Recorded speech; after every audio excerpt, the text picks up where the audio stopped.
Welcome to another episode of Thoughts and Bolts. I'm your host, Pedro Laveria, and the name of this episode is We Learned How UFOs Fly by Studying Abductions.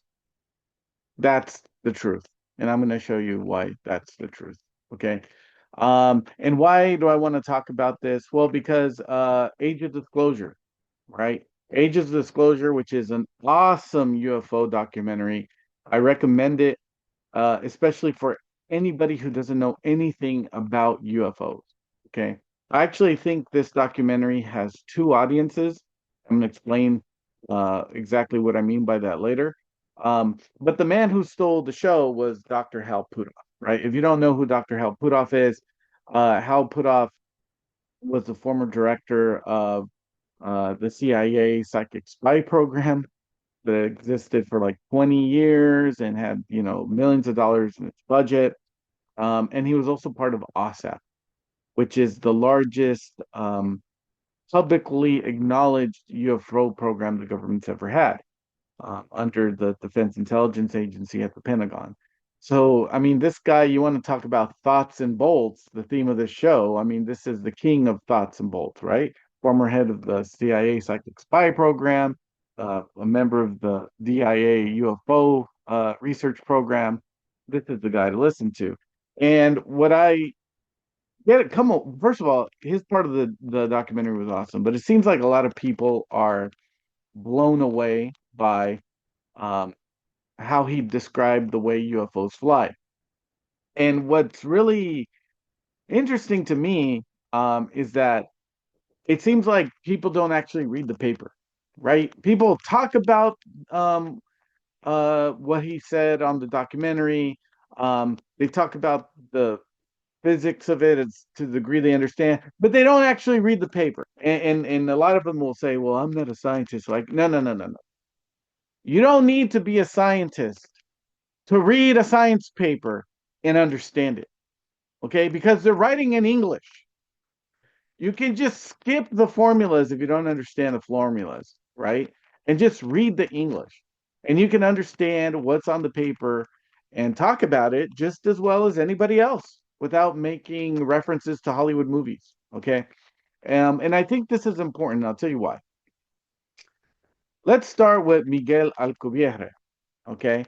Or Miguel Alcubierre, as some people say. It's a Basque last name, and the Basque country is on both sides of the French-Spanish border. So you can say Alcubierre, you can say Alcubierre. Okay, my last name's Basque, but whatever. So Miguel Alcubierre was uh, kind of the first person to show back in 1994 that you could have a warp drive, right? That it is possible to have warp drive. It's physically possible, right? It doesn't violate uh, physics as we understand it, right? General relativity allows for the possibility of a real warp drive to exist, right?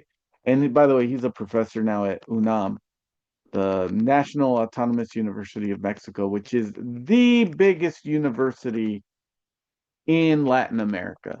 It's literally the biggest school south of the border, bigger than anything Brazil has, bigger than anything Argentina has. Um, it's probably the biggest school in the Spanish speaking world. The point is, this is a legit dude. And back in 1994, he showed that warp drive is physically possible.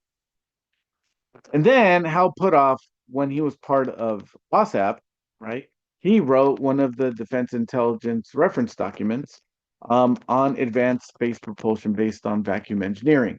Okay. So basically, he wrote this late 2009 and it was published early 2010. But again, it was unclassified, but for official use only, right? So this was like in DoD servers, right? These documents. It wasn't for public consumption, right? But it wasn't secret either. Okay. And if you actually read the dirt, right, which a lot of people in UFO land don't read the dirts. It's so like I mean I sound like a crazy person, but it's just so annoying to me how intellectually lazy so many people in UFO land are. They don't read the dirts, okay? So if you actually read the dirt, the Defense Intelligence Reference Document, and you read this paper, which is an expanded version of it. So Hal Puthoff also published an expanded version of the reference document for the DoD. He published an expanded version of it in the in the Journal of the British Interplanetary Society. Okay, so he published it in a peer-reviewed scientific journal. Okay, and he did this in 2010, right? And this shouldn't surprise us, right? Because OSAP, they wanted to get the science right, and they wanted to do peer-reviewed science. Now, if you actually read the dirt and you read this paper, you'll see that the word UFO is not mentioned once. The word UAP is not mentioned once. The word tic tac or flying saucer is not mentioned once.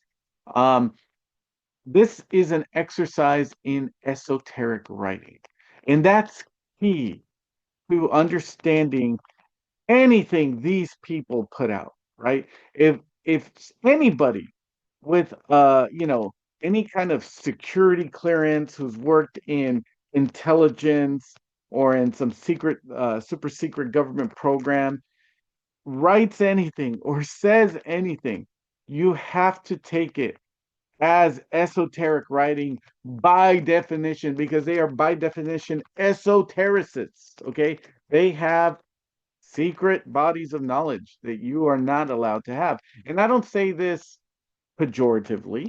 I'm not making any moral stance here. I'm just describing things the way they are. And I'm not saying that they needed to crypt and put on devil horns and chant or anything either for any other intellectually lazy people who may be listening to this show. I'm not saying that either. But what I am saying is, because these people have all these secrets that they have to keep, and they have to be careful what they can say publicly and what they can say, what they can't say. You have to look at everything they put out as an esoteric text, right? And you have to learn how to, read between the lines and pay close attention to what's omitted just as much as to what's in the text itself. Okay. Um, Now, like I said, this paper was published in 2010. Okay. A paper on how UFOs fly. Again, if you read it, the word UFO is never mentioned, but that's what it's about. And it was floating around in the white world for 7 years. Okay. 7 years. Because in 2017, that's when we had the big disclosure about the existence of OSAP/ATIP, depending on how you name it or what you mean by those names, in the New York Times and in the Washington Post, right?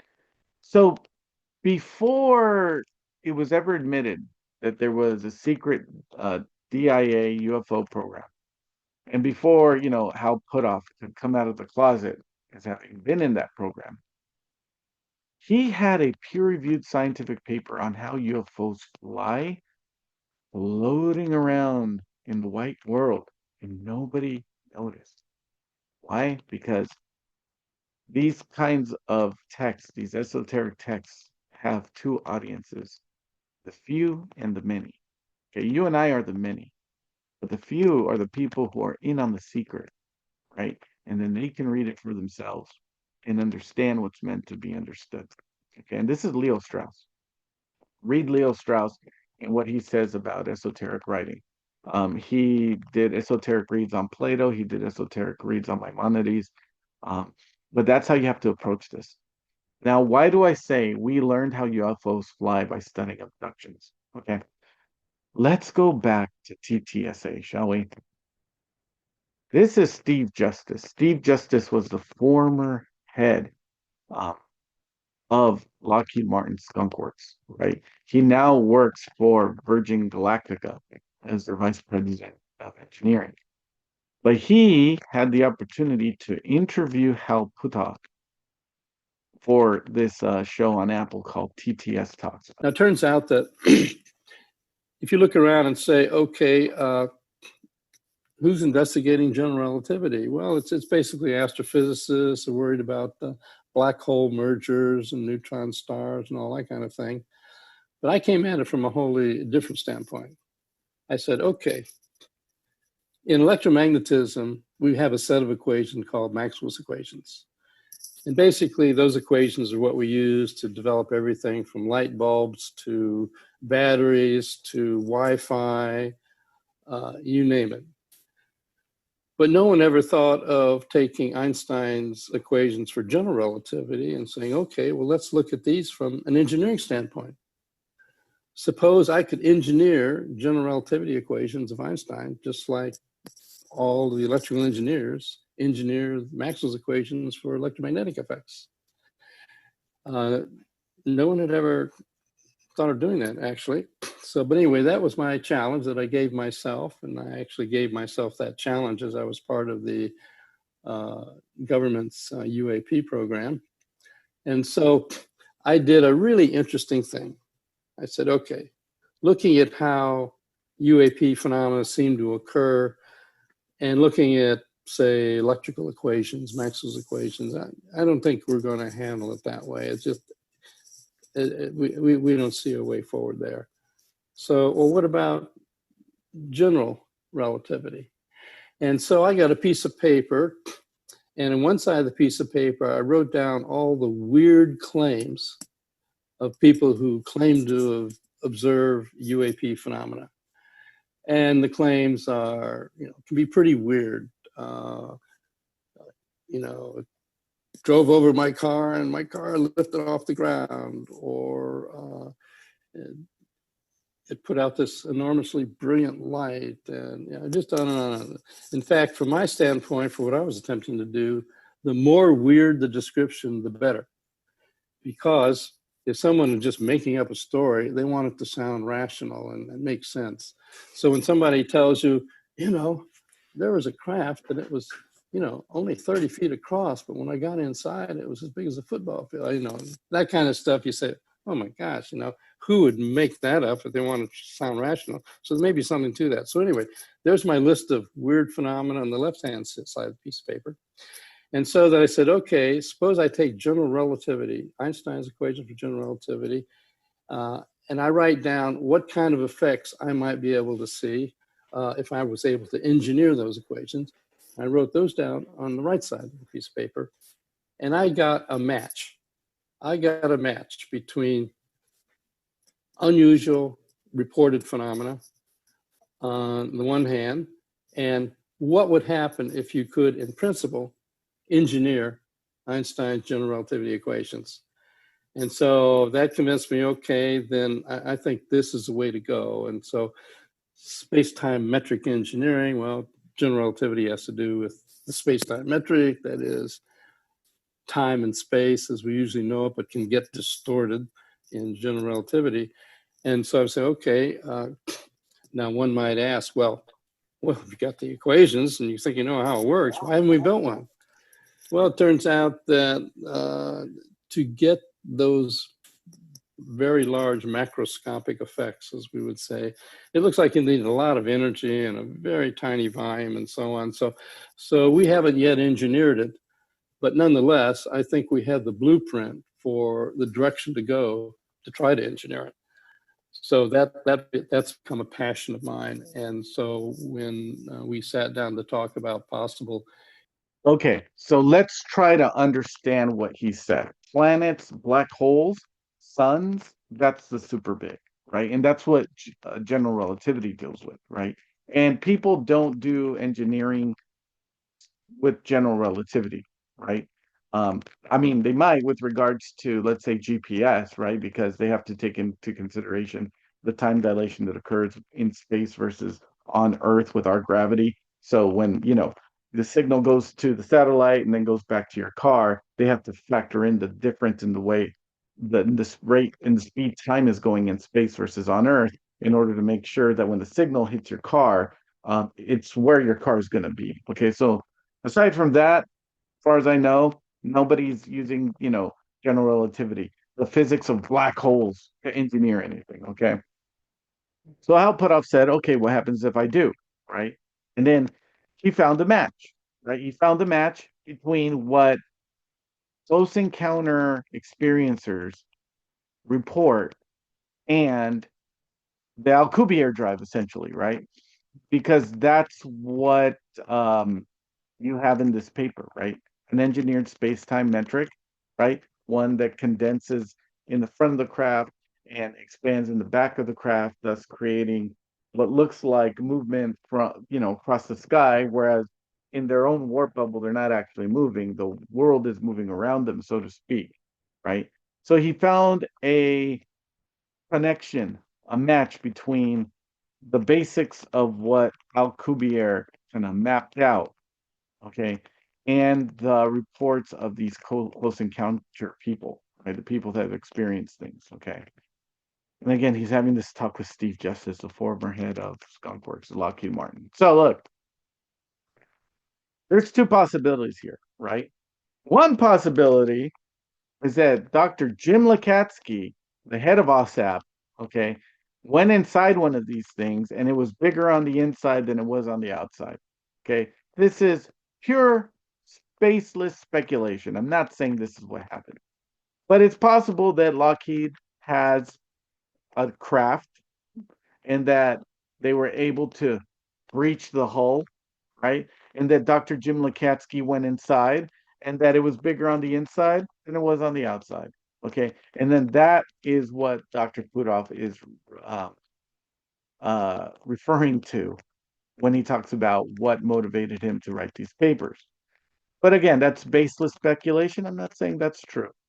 But there's another route he could have taken, right? If what I just described for you here didn't happen, right? Let's say what I just this hypothetical scenario isn't true, then he almost certainly was studying UFO encounters, right? Abduction reports, right? So there's a case of Paul Higdon, right? I recommend you look up this case for yourself.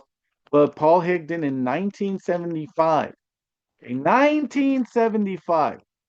So what are we talking about? You know, 20 years before Alcubierre writes his paper, right?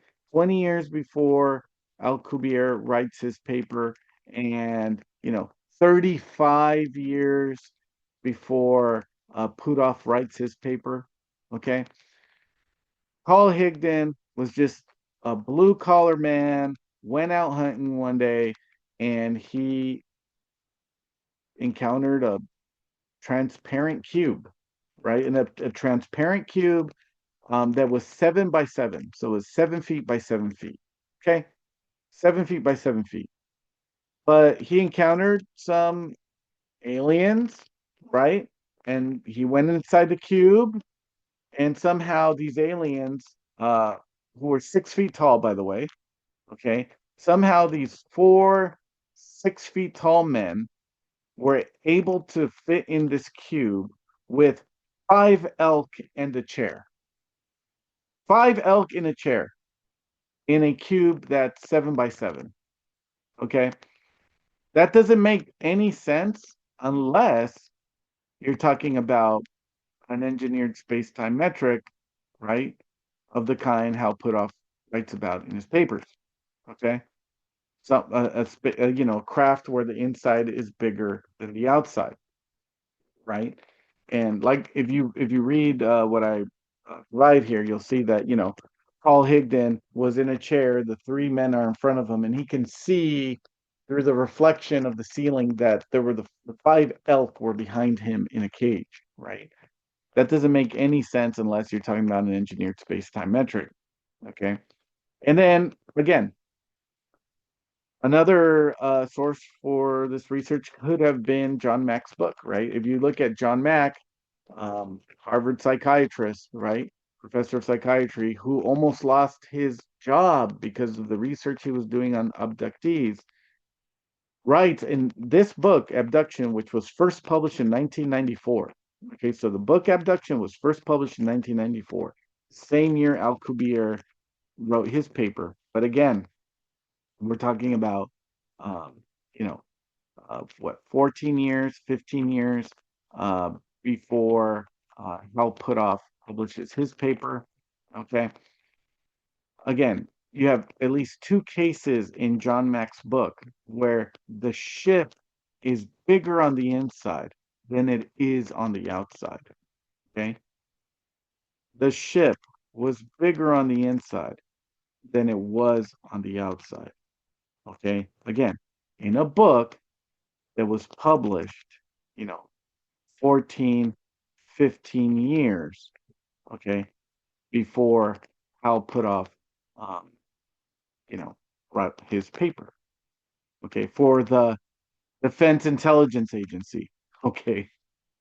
A UFO paper for the Defense Intelligence Agency was describing, you know, what these normal average people were describing, okay, vis-a-vis their abduction experiences.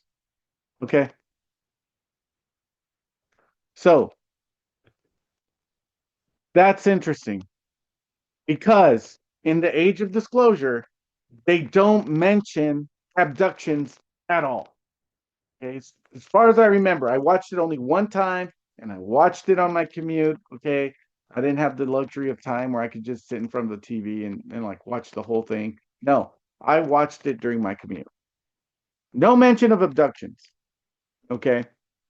And again, because I think this documentary is awesome, and it has two main audiences: the many and the few. Who are the many? The many in this case are people who have no interest in UFOs, right? The vast majority of people aren't like you and I, right? If you're watching this show, is because you're very interested in UFOs. And if you're making YouTube channels about UFOs, it's because you're obsessed with UFOs, okay? Especially if you don't make any money off of it. The vast majority of people don't know what we know, right? They're not into this subject. And so to have people like Marco Rubio and Senator Gillibrand and Senator Rounds and, Andre Carson here, Congressman Carson, talking about the crash retrieval reverse engineering program and its reality, it's an eye opener. And especially to have them, you know, they're totally virgin to this subject, to hear how Puthoff describe how these things fly. It's like amazing, right? But I think there's a second audience, and that's the few, right? And the few being the legacy program. Now, if you look at this little chart I always show, I put MJ12 to represent the legacy program. You don't have to put MJ12. You can put Zodiac. You can put the legacy program. You can put, whoever, the secret cabal is, whatever, whoever is in charge of the, crash retrieval UFO reverse engineering program with bodies and all that kind of stuff. I think that's the other audience um, for this documentary, because as you follow, if you're like me and you followed this process of disclosure, from 2017 till today, you'll notice that the people on the documentary, specifically the alumni of OSAP, like Hal Puthoff and Eric Davis and Jay Stratton and Lou Elizondo, um, all of these people in 2025 are saying much more than they were saying in 2017, right? And I think that's by design, right? Um, because there seems to be some kind of faction, intramural fight within the legacy program with regards to maintaining secrecy versus disclosure. But there's also a possibility, which I think is most likely, is that there isn't really a fight at all. That what we're involved in, what we're all experiencing and being a part of, right? Especially people who make videos, like we're part of this slow drip psyop, right? This slow drip psyop that's designed to inure the public. Um, and age of disclosure is part of that. Okay, again, I'm not saying that Elizondo and Davis and Puthoff and Stratton, they're not honest actors. I'm not saying Rubio and Andre Carson, they're not honest actors. I'm not saying that at all. But what I'm saying is, as you look at this, thing that I always show, is that you have these people who are in OSAP, right? Who want disclosure, right? But they're restricted by the Office of Pre-Publication Security Review with regard to what they can say, right? Um, and everything they say, there's a Pentagon UFO office called APRO, which exists to debunk it, right? APRO exists to provide a counter narrative to everything these people have been saying, right?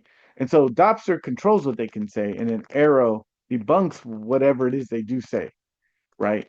And as we've paid attention for the last, almost 10 years now, they're allowed to say more and more. And I think this is on purpose because the legacy program or whoever's running the legacy program uh, needs, for some reason, needs the public to get acclimated to reality, which will be shocking and disturbing to the vast majority of people, whether they're Sam Harris, Neil deGrasse Tyson, Richard Dawkins type new atheists, or whether they're hardcore Islamic fundamentalists or tradcath or, you know, Southern Baptist, hyper evangelical people, whether they're religious fundamentalists or super atheists and everything in between. The reality of this UFO subject, um, its disclosure is imminent, for lack of a better word, right? To steal a phrase from Lue Elizondo, right? This secret can't be hidden forever, especially if it's shared with China and Russia, right? And so, in order to mitigate any ontological shock, while at the same time preserving as much of the secret as they can, the legacy program, the insiders, the deep state within the deep state, the transnational deep state, if you will, um, has to acclimate the public with the bare basic fact that UFOs are real and that we're not alone on the planet, and that Homo sapiens sapiens, and its most powerful polities, let's say the US, EU, Russia, and China, are not sovereign, right? And the public has to be slowly acclimatized to that fact, because when the secret of secrets comes out, whatever that may be, it's going to be very disruptive, even with slow drip disclosure. That seems to be what's happening, in my view, right?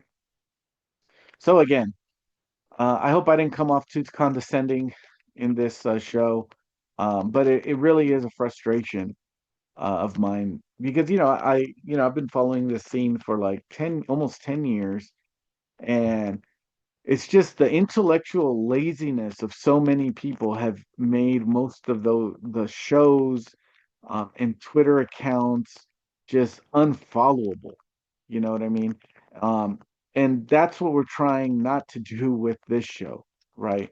Thoughts and bolts. I try to bring the receipts, and I try to actually do the research and read the relevant material, um, and come up with my own conclusions and put the pieces together for myself to the extent that's even possible. And last but not least, if nothing else, use Puthoff's paper as an interpretive lens and as kind of a filter to study UFO cases from before 2010, and even better, if you really want to tighten the noose, to study UFO cases before 1994, right? And you'll see that, poor everyday people like Paul Higdon were telling the truth. So, with that, I just want to say, as I always say, your consciousness is not classified. Watch Age of Disclosure and pay close attention to what is not said. And with regards to what is said, look at it as esoteric literature. Okay, look at it as esoteric literature. Do not be a surface level thinker or surface level reader. Okay? Because when you do that, you just blind yourself, and you allow yourself to be led like a sheep, and that's not good. So remember, consciousness isn't classified. Learn to meditate, do your own research, and you'll learn more about the UFO phenomenon doing that than by watching this show.